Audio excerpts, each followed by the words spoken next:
శ్రోతలందరికీ నమస్కారం. అమ్మ మనసు అనే చక్కటి కథని విందామండి.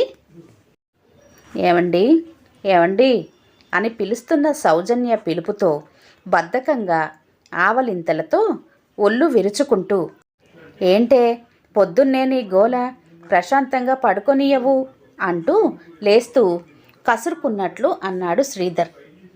ఒళ్ళంతా ఒకటే నొప్పులు, జ్వరంగా ఉందండి. లేచి నిలబడితే కళ్ళు తిరుగుతున్నాయి. అమ్మా అమ్మా అంటూ మూలుగుతూ చెప్పింది సౌజన్య. రాత్రి బాగానే ఉన్నావు కదే అన్నాడు శ్రీధర్. అవునండి, మధ్యరాత్రి నుండి కాస్త అనీజీగానే ఉంది. పడుకుంటే అదే తగ్గిపోతుందిలే అనుకొని అలాగే పడుకున్నానండి.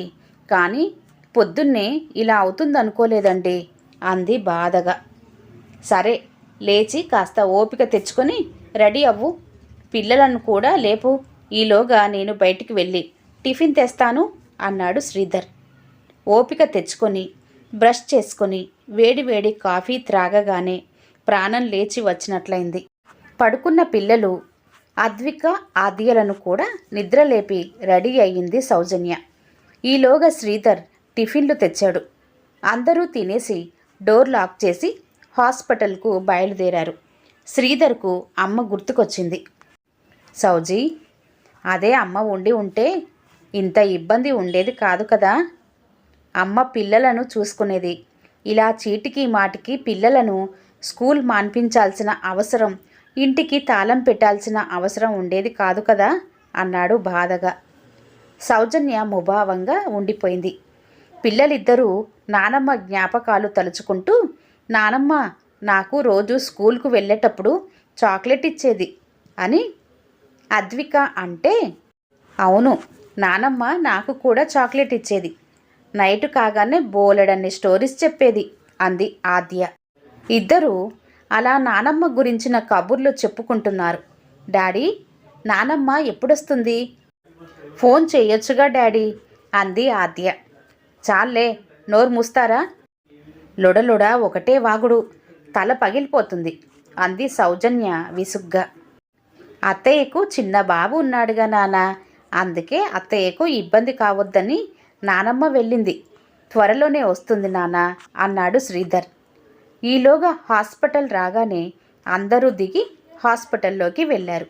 డాక్టర్ అన్ని పరీక్షలు చేసి టైఫాయిడ్ ఫీవర్ అని 15 రోజులు రెగ్యులర్గా మెడిసిన్ వాడితే తగ్గిపోతుందని, కేర్ఫుల్గా ఉండాలని ప్రిస్క్రిప్షన్ రాసి మెడిసిన్ వాడమన్నాడు. అలాగే 3 డేస్కు ఒకసారి బ్లడ్ చెకప్, జనరల్ చెకప్కు హాస్పిటల్కు వచ్చి పోవాలని చెప్పాడు డాక్టర్. చేసేది లేక పిల్లలను, సౌజన్యను చూసుకోవడానికి శ్రీధర్ ఆఫీస్కి వెళ్ళి ఒక వారం రోజులు లీవ్ పెట్టి వచ్చాడు. ఆ రోజు పిల్లలు స్కూల్ నుండి రాగానే బయటికి వెళ్ళి పిల్లలకు, సౌజన్యకు అవకోడా జ్యూస్ తెచ్చాడు శ్రీధర్. హాయ్ డాడీ, మాకు జ్యూస్ తెచ్చాడో అంటూ పిల్లలిద్దరూ ఆనందంతో గంతులు వేశారు. అరే పెద్దోడా, ఇది నీకు. అరే చిన్నోడు, ఇది నీకు అంటూ చెరో జ్యూస్ గ్లాస్ పిల్లలకు అందించాడు శ్రీధర్. మరో గ్లాసులో జ్యూస్ పోసి, సౌజీ టాబ్లెట్ వేసుకొని ఈ జ్యూస్ తాగు అన్నాడు.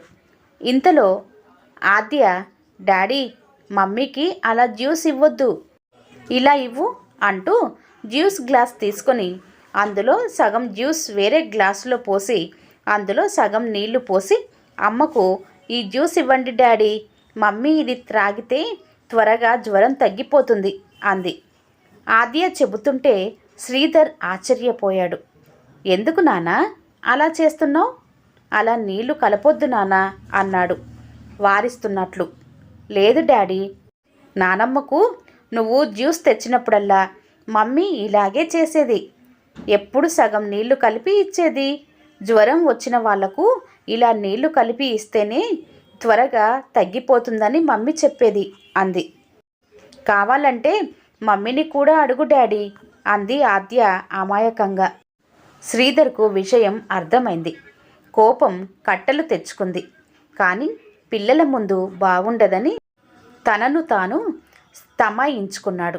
కోపంగా సౌజన్య వైపు చూశాడు. సౌజన్య తల దించుకుంది. సౌజన్యకు కొంత జ్వరం తగ్గింది. ఆ రోజు అన్నం వండాక అందరూ తినడానికి ఏర్పాట్లు చేస్తున్నాడు శ్రీధర్. ఇంతలో బయటి నుండి వచ్చిన అద్విక, డాడీ, మమ్మీకి అన్నం అలా పెట్టకూడదు, నువ్వుండు అంటూ వేడిగా ఉన్న అన్నం గిన్నెలో పొద్దున మిగిలిన చద్దన్నం పెట్టింది. డాడీ, దీనిని కొంచెం వేడి చేసి అప్పుడు ఈ అన్నం మమ్మీకి పెట్టండి అంది. ఇలా చల్లటి అన్నం వేడి చేసి అమ్మ ఎప్పుడూ నానమ్మకు పెట్టేది. ఇలా చేస్తే నానమ్మకు త్వరగా బలం వచ్చి జ్వరం తగ్గిపోతుందని అమ్మ చెప్పేది అంది. శ్రీధర్ కళ్ళల్లో నీళ్లు తిరిగాయి. నన్ను ప్రాణంలా పెంచిన అమ్మకు ఇంత అన్యాయం జరుగుతుంటే నా కళ్ళు మూసుకుపోయాయా? అయ్యో అమ్మా, ఎంత పని జరిగింది అంటూ చాలా బాధపడ్డాడు. ఇంత జరుగుతున్నా ఏనాడు అమ్మ ఒక్క మాట కూడా సౌజన్య గురించి చెడుగా చెప్పలేదు. ఎప్పుడూ తన ముఖం పైన చిరునవ్వు కూడా చెదరనియ్యలేదు. పైగా తన కోడలు తనను బాగా చూసుకుంటుందని అందరికీ గొప్పగా చెప్పుకునేది అమ్మ. అమ్మ రూపం కళ్ళ ముందు కదిలింది.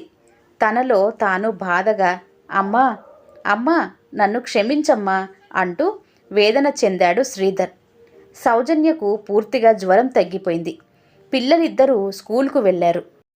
శ్రీధర్ సౌజన్య దగ్గరకు వెళ్ళాడు. ఏం సౌజన్య, దేవత లాంటి నా తల్లికి నువ్విచ్చిన గౌరవం ఇదేనా? నువ్వింత దుర్మార్గురాలివైనా అమ్మ నీ గురించి ఏనాడు పల్లెత్తు మాట అనలేదు తెలుసా? అసలు ఇలా ప్రవర్తించడానికి నీ మనసు ఎలా ఒప్పుకుంది అంటూ చెంప చెల్లుమనిపించాడు. నీకు తెలుసా, అమ్మ నాకెప్పుడు వేడివేడిగా ఉన్న అన్నం కూరలు పెట్టి తాను చద్దన్నం చద్ది కూరలు తినేది. నాన్న చిన్నప్పుడే పోయినా నాకే కష్టం తెలియకుండా గారాబంగా పెంచి ప్రయోజకుణ్ణి చేసింది. నువ్వింత చేసినా ఈ విషయం నాకు తెలిస్తే బహుశా మన మధ్య గొడవలొస్తాయని ఏమీ చెప్పకుండా దాచిపెట్టి ఉంటుంది అమ్మ. సిగ్గనిపించటం లేదా? నువ్వు చేసిన ఈ పని వల్ల అభం శుభం తెలియని ఆ పసి మనసులలో కూడా విషబీజాలు నాటావు కదే దుర్మార్గురాల అన్నాడు శ్రీధర్. రేపు వాళ్ళు పెద్దయ్యాక వాళ్ళ అత్తగారిని, నిన్ను, నన్ను కూడా అలాగే చూసే గొప్ప సంస్కారాన్ని వాళ్లకు నేర్పించావు. ఏం పాపం చేశానే నేను? నీలాంటిది నాకు భార్యగా లభించింది. చిచ్చి, నా మీద నాకే కోపం వస్తుంది. నీ ముఖం చూడాలంటే అసహ్యంగా ఉంది అన్నాడు శ్రీధర్. సౌజన్య పశ్చాత్తాపంతో తలదించుకొని రోదిస్తుంది. ఏడుస్తూ నన్ను క్షమించండి అంటూ శ్రీధర్ పాదాలపై వాలిపోయింది. కన్న తల్లిలా ఆదరించిన అత్తమ్మను చాలా బాధ పెట్టానండి. ఇదంతా మా అమ్మ వల్ల జరిగిందండి. నా బుద్ధి కూడా గడ్డి తిన్నది. నన్ను క్షమించండి, క్షమించండి ప్లీజ్ అంటూ పాదాలను గట్టిగా పట్టుకొని వెక్కి వెక్కి ఏడ్చింది సౌజన్య పశ్చాత్తాపంతో. అప్పుడే గుమ్మంలో అడుగుపెట్టిన తల్లిని చూసి, అమ్మా నువ్వా? మాట మాత్రమైనా చెప్పకుండా వచ్చావేంటే అంటూ ఆశ్చర్యంగా అడిగాడు శ్రీధర్. ఏం లేదురా, నిన్న పక్కింటి రాణి పిన్ని ఫోన్ చేసిందిరా. కోడలకు ఆరోగ్యం బాగా లేదని చెప్పింది. కాలు నిలవలేదురా, అందుకే ఉన్న పలానా బయలుదేరి వచ్చాను అంది అమ్మ. అత్తమ్మ, నన్ను క్షమించండి. నేనెంత మూర్ఖంగా ప్రవర్తించినా నాకు జ్వరం అని తెలియగానే వచ్చారు అంటూ గట్టిగా వాటేసుకొని ఏడ్చింది సౌజన్య. పిచ్చిపిల్ల, మీరంతా ఎవరే? మీకోసం కాకుంటే ఎవరి కోసం వస్తానే అంది అమ్మ. అత్తమ్మ, నేను మీకు చాలా అన్యాయం చేశాను. నన్ను ఆ దేవుడు కూడా క్షమించడు. నన్ను మన్నించండి అత్తమ్మ అంటూ పాదాలకు నమస్కరించింది సౌజన్య. అంతా విన్నానమ్మా, ఇప్పటికైనా అర్థం చేసుకున్నావు, అది చాలు. పశ్చాత్తాపానికి మించిన శిక్ష లేదు అంది అమ్మ. లేదమ్మా, అది ఈ ఇంట్లో ఉండటానికి వీల్లేదు. దాని ముఖం చూస్తే పాపం తగులుతుంది అన్నాడు కోపంగా శ్రీధర్. వద్దు నానా, అలా అనొద్దు. చిన్నపిల్లరా, తెలియక చేసిందిలే. అమ్మ చెబుతుందిగా, ఇక వదిలే. మళ్ళీ ఈ విషయం మాట్లాడావో నా మీద ఒట్టే అంది అమ్మ. అత్తమ్మ, మీ మంచి మనసు తెలుసుకోలేకపోయాను. నన్ను క్షమించండి అత్తమ్మ అంటూ గట్టిగా చుట్టేసుకొని బోరుమని ఏడ్చింది సౌజన్య. చాలేమ్మా, పిల్లలు వచ్చే వేలైంది. ఇదంతా వాళ్లకు తెలియకూడదు. పద, పిల్లలకు వేడివేడిగా పకోడీ చేద్దాం అంటూ ఇంట్లోకి దారి తీసింది అమ్మ. పరిస్థితులేవైనా అమ్మ ఎప్పుడూ పిల్లల మంచే కోరుకుంటుంది. అమ్మ మనసంటే ఇదేనేమో అని మనసులో అనుకున్నాడు శ్రీధర్. కథ సమాప్తం అండి. కథ కనుక నచ్చినట్లయితే దయచేసి ఒక లైక్ మాత్రం చేయండి ప్లీజ్. అలాగే సబ్స్క్రైబ్ చేసుకోండి. మరొక మంచి కథతో మళ్ళీ కలుద్దాం. అంతవరకు సెలవు. నమస్తే, ధన్యవాదాలు.